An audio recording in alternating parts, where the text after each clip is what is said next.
భారత ఆర్థిక చరిత్రలో ఒక సంచలనం విజయ్ మాల్యా. దొంగగా ముద్రపడిన ఆయన 9 ఏళ్ల తర్వాత మౌనం వీడి అసలు కథను బయటపెట్టారు. కింగ్ ఫిషర్ ఎయిర్లైన్స్ పతనం వెనుక ఉన్న నిజాలేంటి? ఆయన వాదనలో ఎంత నిజముంది? ఈ వీడియోలో తెలుసుకుందాం. ఈ వీడియో ఉద్దేశం విజయ్ మాల్యా చెప్పిన వాదనను, దానిలోని కీలక అంశాలను మీకు స్పష్టంగా వివరించే ప్రయత్నం. నెంబర్ 1, కింగ్ ఫిషర్ ఎయిర్లైన్స్ పతనం. తెర వెనుక కథ. మాల్యా మాటల్లోనే చెప్పాలంటే, కింగ్ ఫిషర్ నష్టాల్లో ఉన్నప్పుడు అప్పటి ఆర్థిక మంత్రి ప్రణబ్ ముఖర్జీ తనను కలిశారని, ఎయిర్లైన్స్ని మూసివేయొద్దని కోరారని అన్నారు. బ్యాంకులు పూర్తి మద్దతు ఇస్తాయని హామీ ఇచ్చారని మాల్యా వివరించారు. ఈ హామీలతోనే ఆయన కింగ్ ఫిషర్ని కొనసాగించారంట. పాయింట్ నెంబర్ 2, వ్యక్తిగత హామీ, అప్పులకు బాధ్యత. కంపెనీ ఆర్థికంగా ఇబ్బందులో ఉన్నా తను వ్యక్తిగతంగా బ్యాంకుల వద్ద రుణాలు తీసుకున్నానని మాల్యా అంగీకరించారు.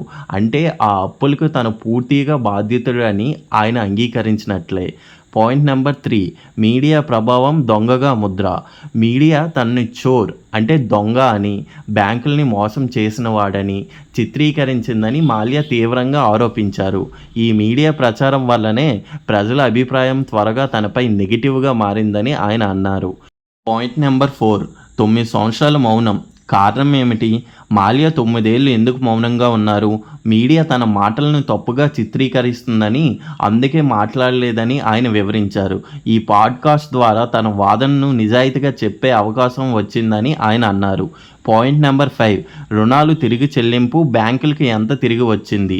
మాల్యా చెప్పిన సంచలన విషయం ఏమిటంటే, తన షేర్ల విలువ పెరగడం వల్ల బ్యాంకులకు 4 కోట్ల రూపాయలు పైగా తిరిగి పొందాయని, అంటే తాను తీసుకున్న అప్పుల కంటే ఎక్కువ మొత్తమే బ్యాంకులు రికవరీ అయ్యిందని ఆయన వాదన.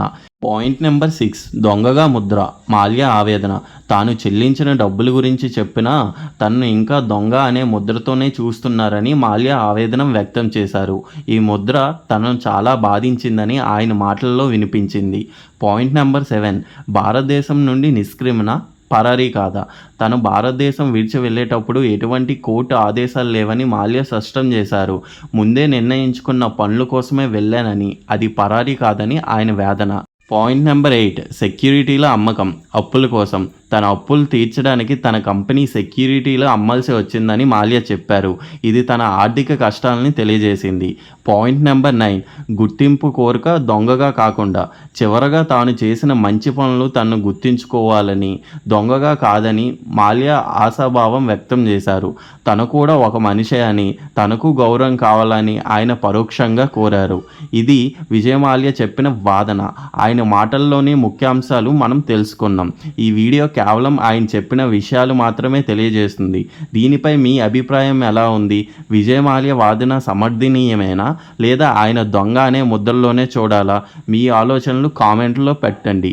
ఈ వీడియో నచ్చితే లైక్ చేయండి. ఇలాంటి ఆసక్తికరమైన విషయాల కోసం మన ఛానల్ని సబ్స్క్రైబ్ చేసుకోండి. పక్కనే ఉన్న బెల్ ఐకాన్ని క్లిక్ చేయడం మర్చిపోకండి. తద్వారా మా కొత్త వీడియోలు మీకు వెంటనే నోటిఫికేషన్లో వస్తాయి.